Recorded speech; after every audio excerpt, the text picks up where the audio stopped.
What's up, everybody? I'm JT from the Poko Moonshine family. And I'm Anna. Today we're going to be talking about some carnivore diet weight loss. I lost 88 pounds, almost 90 pounds, but today's video isn't about me. It's about my wife's weight loss and her incredible journey she's been on. So how long have you been on the carnivore diet, babe? I have to look. Actually, hold on. Okay, she's got to look. Do you have your counter?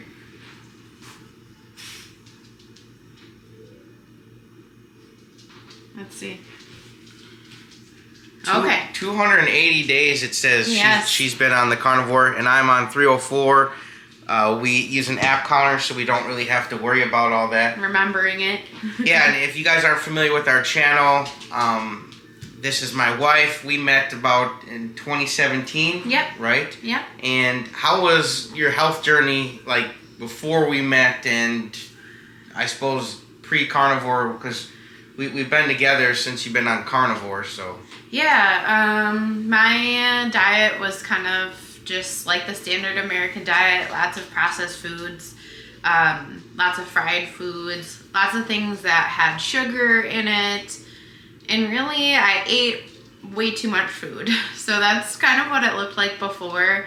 And I just pretty much knew gaining weight. I had, yo-yo dieted a little bit.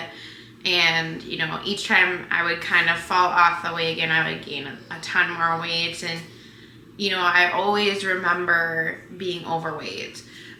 Even as a little kid, I noticed like I was a little bit bigger than a lot of other kids my age. And so pretty much all I've known is being very unhealthy in an overweight capacity and just not eating very good, feeling tired a lot. How did you get started on the carnivore diet? I think I know how. Yes. For those who are new. Yeah, so I have to do some background on this. JT had found the carnivore diet through Carrie from Homestead Howell, and I had seen him do it for almost a month before I hopped on the bandwagon.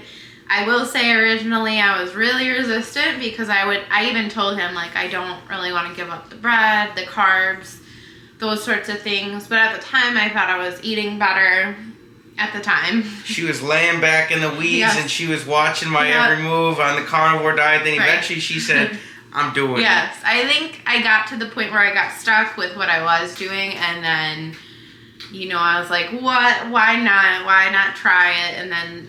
I just went full into carnivore. So I started just eating the meat, bacon, steak, eggs, butter, all those things. I still keep in cheese, not as much, but I just found that I had a lot more energy and started feeling better. So that's how I got into it through JT and his persistence, because he also encouraged me several times. But in a good way, not like in a forceful way. So what was your why? What was your reason why for starting carnivore? Besides, you said you had always been overweight.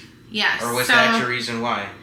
I think initially, yes. As like with any diet, like initially my thought is, I just want to lose all the pounds on the scale.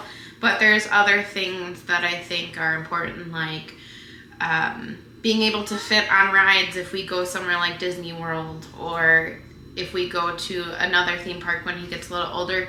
Because even several years ago, at least 10 years ago, I would say that I wasn't able to fit on some rides. I think that's something that hit me really hard, and so I think that's something important to me. And then just being around for you and William, I think long term is the biggest importance. I want to see my son grow up and be able to have all the experiences you're supposed to experience. And I think before that, I had high blood sugar, high blood pressure, and not in the point where I had diabetes, but it was in the pre-diabetic range. And then, ever since William and me being pregnant, I kind of had high blood pressure, and all that stuff has improved. So I think those things kind of put into perspective like why it was so important to go on this diet, because if I had kept going the way I was, I don't know how long I would go without significant health issues. So I think just really being around long term is the biggest thing. Yeah, and not just being around, being healthy to be there for the activities and play, not just see it happen. Right. With all these health problems, that was one of my things too. So when you started the carnivore diet, like how was your adapting process? How did you adapt to it? So I just went in full force. So I had, like I said, all the meat, and I just started to explore just having meat essentially and cutting out everything else.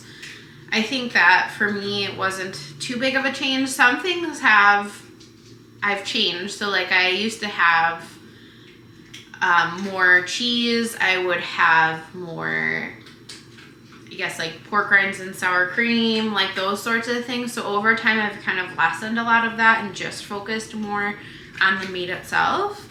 And so adapting to it, I mean, really I didn't have too big of a difficult time. I would say my transition was pretty easy. I didn't have the keto flu necessarily at the beginning, and my body really responded really well. Within the first month, I had lost a pound a day, and almost a pound a day, I should say. And then what was it, like 20 pounds in 30 days? Yeah. That's dang near a pound a day. Yes, and I know some people will say it's water weight. It's just water weight. It's just water weight. Still. It's still weight. If water has no weight, why does it crush a submarine? If a submarine goes down too far down in the ocean, the pressure from all of the water above it crushes it. Yeah. Water has crushing weight. So everybody out there is like, it's just water weight. Screw you, man. Water holds a lot of weight, and it feels horrible on the body to carry that around. Right. I think any sort of weight that's being lost is good. Especially if you're at a higher weight and you're looking to go down, I think that's really important. Some people do carnivore because they are thin and then they want to get to a healthier weight. So it just really depends on where you're starting. But another thing that my body has started to adapt to carnivore is I'm eating less and less. I can't tell you how much I ate before carnivore. I would eat several meals, several snacks. And especially that is what we were told. We were told your body needs several meals, several snacks. And so for me now, looking back, that's really not healthy. And that's what contributed to my weight gain. And so now I'm actually down to 1 meal a day. I went down to 2 meals a day for a while, and then I realized that I really don't need that first meal. So I pretty much fast most of the day. And so, yeah, I think I would say I feel more full on the carnivore diet, which is really, really good. And even that's with something. One meal a day. It's wild to say you feel full on 1 meal a day. Right. But it's true when you're getting a good meal. Yeah, and I had never thought I would fast that long, but I feel really good, and I hear a lot of other people who have that similar experience. So for me, that works. But if you start the carnivore diet, you have to do what works for you, and you have to listen to your body. So that's how I say my body adapted to carnivore. What about the sugar cravings when you were adapting? Yeah, I mean, they were there. But I would say, especially the first couple weeks, that really bugged me. But as I kept going along, it stopped. And on occasion, I'll still have a craving for something, but usually it's just because I'm hungry. I haven't had enough fat that day. And so the fat especially, I think, is really helpful for satisfying that for me. So again, just listening to my body and really reading into, okay, what do I need that I don't have? Because carnivore diet has everything that you need nutrient-wise. So I think just, eating more of those things when I was having those cravings was really helpful. So we're into the year 2024, which means we made it through the 2023 holidays. Yeah. How did you do during the holidays? Because there's a lot of stuff you can eat between Halloween, Thanksgiving, Christmas, and then New Year's. Right. It's like, holy moly. I know, and there's lots of temptations. I think this year we did really, really well. I didn't really touch a lot of other things. I just focused on the meat that my family had and had that. I think, too, we brought a sausage and cheese platter. There's ways that you can have extra things that you like at the holidays. So I think now that I'm this far into my carnivore journey, I feel more confident in those events and those holidays. because I can just focus on what I like to eat on the carnivore diet, and we can have those things, and I think that really helps because it's kind of like your go-to foods and you can have them. And not really focusing on what I can't have, because then I feel like you want it even more, you know? So it wasn't too bad, and a lot of our family is doing keto now, especially on his side of the family. So I think that, you know, having that support that way has helped too. Now, do you miss any of the foods that you used to eat? I know for me I do, but then some of the ones I don't, we've kind of figured out how to adapt them into what's going to work for carnivore. Some of them we haven't, but... Yeah, I think for most of the foods I used to eat, I actually don't miss them. There might be a couple times, like GT said, that I really want pizza, or, you know, chocolate I think is the other one that I miss that I don't really have anymore. But, so on occasion, but not as much as I used to. I find that a lot of times I'm not really hungry for those things anymore in carnivore. So I think that's helpful, is just that the diet is so filling and that you don't crave as many things. But on occasion, I'm being truthfully honest that I do really want those things. But for like pizza, we adapted that to like those pizza pockets or pouches, and we just put cheese, you know, and toppings in there, and we're set to go. It's a great recipe for kids. If you've got a kid who is iffy on carnivore, but he wants some pizza, try our pizza pockets recipe. We'll put that the little tag for that up there. You can click on that. How's your carnivore diet journey look in the future? Like maybe 3-4 years from now, are you gonna still be doing the same thing? Yeah. I think, you know, how many meals I have or how long I'm fasting, those things might change, but for the most part, I'm just gonna be doing carnivore, you know? Like, I don't picture myself going off of it despite missing those foods. Like, it's not worth derailing my progress. I've gotten so far on this journey. I'm down 111 pounds, and I just am looking forward to seeing where my body goes. You know, I want to keep dropping more weight, so that I see in my future, and I also just want to make sure I'm maintaining my muscle. So if anything, I might add in some more exercise and things in there as time goes on. But, you know, I see myself on carnivore long term. Now, this is a touchy subject, our son. How do you, maybe it's not be, but, you know, our son, he means the world to us. How do you feel about William being on the carnivore diet now? So I feel really good about it. I feel like he's healthier, he's got more energy, he is in a better mood. So I feel great about it. Originally, I was very skeptical. I don't know why, but after sitting down with Dr. Chafee and listening to a couple other doctors about it, I feel better, because this is how we used to eat, you know, how the history of everybody used to eat. There wasn't all these processed foods, there wasn't all these sugary foods out there. And everything's so modified now that I feel much better with him not having the junk, honestly. And there's been a few times he's ventured off of carnivore into more sugary things, and he is in a horrible mood. With Grandma's help, we've had a talk with Grandma when she comes over. Both and grandmas. Brings snacks. Both grandmas we've had to talk to, and so we just noticed a huge difference in his mood, and really what he's able to tolerate too sometimes. Sometimes, like, if there's something he doesn't like that happens, like, let's say the dogs get his food, which he still kind of gets frustrated about, but it's not... Well, yeah, you drop a piece of bacon. Who wants to lose a piece of bacon? It's not this huge meltdown that lasts forever, you know? So, I think he just is in a much better mood on the carnivore diet, so... Yeah, it seems like there's less roller coasting of emotions. You know, he's pissed off 1 minute, you know, not pissed off. So I feel like it's more of a steady, flatlined, you know, just in a good mood. Yes. And two, you know, I don't know, because he's not on the other diet. I feel like he has been talking more and growing faster and those things. So in those ways, I see the carnivore diet having a positive impact on William. How will you react in the future, like when he's a teenager or something and he eats some non-carnivore foods? So I think that's you gonna bring out the ruler? All those parents who are on carnivore, who are trying to get their kids to eat carnivore young, I think that's something that we worry about all the time. And so I think the biggest, most important thing is leading by example and not forcing him. Now, how do you get support on your carnivore journey? So how I get support is talking to the people in my life who are on keto and carnivore. Not that I don't talk to other people, but it's just having other people who are doing similar things to you really helps. There's power in numbers, as they say.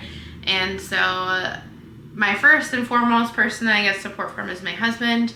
He's doing the same journey. And to my son, he's doing the same thing. And he models those really, positive choices in food right now. So I just get support from having them around and doing the same lifestyle. But just having more people, and then also you guys. Like, you guys are listening in, you're commenting, supporting us, and following our journey. And so that's a big way I get support, is just through the community. And I had an opportunity to talk to some people at our recent meetup in Deansville, so that was really nice just to meet some of the faces that we're talking to. So that's how I get support.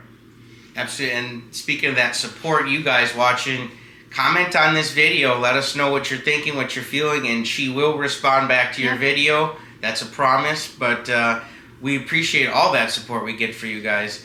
But now, I know we're talking to people who are on carnivore, but how do you talk to someone who is in your life who's on the standard American diet, or just doesn't like carnivore, doesn't do carnivore? Yeah, so I think really just having those conversations, even though some people might get annoyed. So really just telling them about the carnivore diet, talking about it, saying, I've been only eating meat for over 200 days, and this is what I lost so much weight, and just talking about how I'm feeling and how it's improved my life, I think is really good.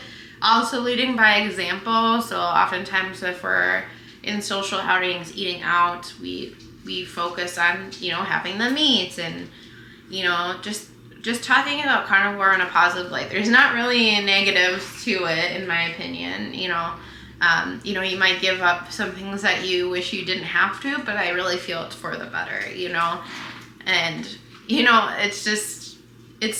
have to just put it out there. You have to talk about it, especially like for some family members who have health problems. I think family is pretty open for the most part talking about those problems, and so we can talk about how we've had a similar experience and how carnivore has helped it, or we can talk about other people's stories that we've heard of just from watching other people's channels and content and how carnivore has impacted them. I think there's a lot of health conditions that carnivore has helped improve, and there may not be a ton of research regarding carnivore, but I think where the research, our experiences speak volumes as to how carnivore can help. And so, if you're not sharing your story with people or talking with people about it, I encourage you to get uncomfortable. Anytime you feel uncomfortable in those sorts of situations, it's an opportunity to talk about it. And when you're not sharing it, I feel like it's almost like a sin in a sense. I don't want to call it that, but at the same time, if you have information that can help people and you're not sharing with them just because it makes you feel uncomfortable, I feel like there's something wrong with that.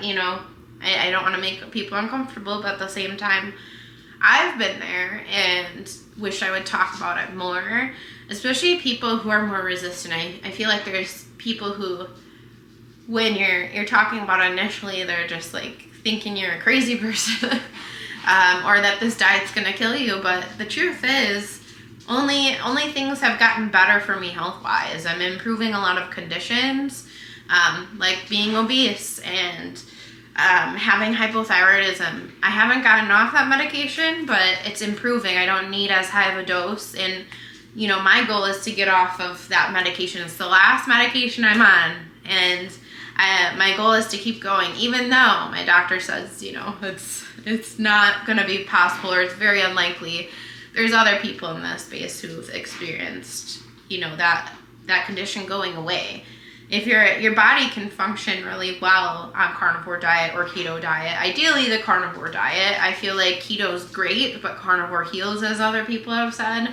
And I agree with that. I agree with that wholeheartedly. It's healed, that chatter in my head that I need food all the time. I used to want food all of the time. And so I think that carnivore's healed that part for me. It's made me feel better. I'm not as achy. My back doesn't hurt. So all those things are good positive changes. And just share with your family, share with your friends that are close to you, because you want them to be around for as long as possible. I think, again, that's the most important thing, is having people be healthier and being there around more. So yeah, we definitely are the experiment when it comes to the carnivore diet, but I am a happy little guinea pig. Yeah. I feel great, right. And I would never want to be a guinea pig for any other diet but carnivore diet. Now, this little guinea pig, you've lost well over 100 pounds. Now, before we let them go, I feel like you've got to mention exercising. Yeah. Because you've mentioned just about everything else. So, exercising, I do when I want to. It used to be something that I did because I felt I had to. But I've learned from other people and doctors that having too much exercise is not necessarily good for your body. It adds more stress if you're just constantly going. On occasion, I will work out, but for the most part, I haven't incorporated a ton of exercise. I'll go through phases where I have so much energy that that's what I want to do in that moment. And that's good. Like that's created a more positive relationship with exercise, as opposed to in the past forcing myself to exercise or using it almost as a punishment if I ate too much or the wrong things and things like that. But now I just have so much energy that I do work out, and it's more often the strength training than the the aerobic exercise. So I think just incorporating when I want to. I think eventually I will increase to doing more, but for right now I'm just kind of going with the flow as far as exercise goes. Going with the flow. And if you want to keep going with the flow and you want to learn more about my wife's journey, her carnivore diet journey, where she's lost well over 100 pounds, make sure you click this video right here. You want to help me point? Click this video right here. Let's go! Woo! All right. Bye. Thank you.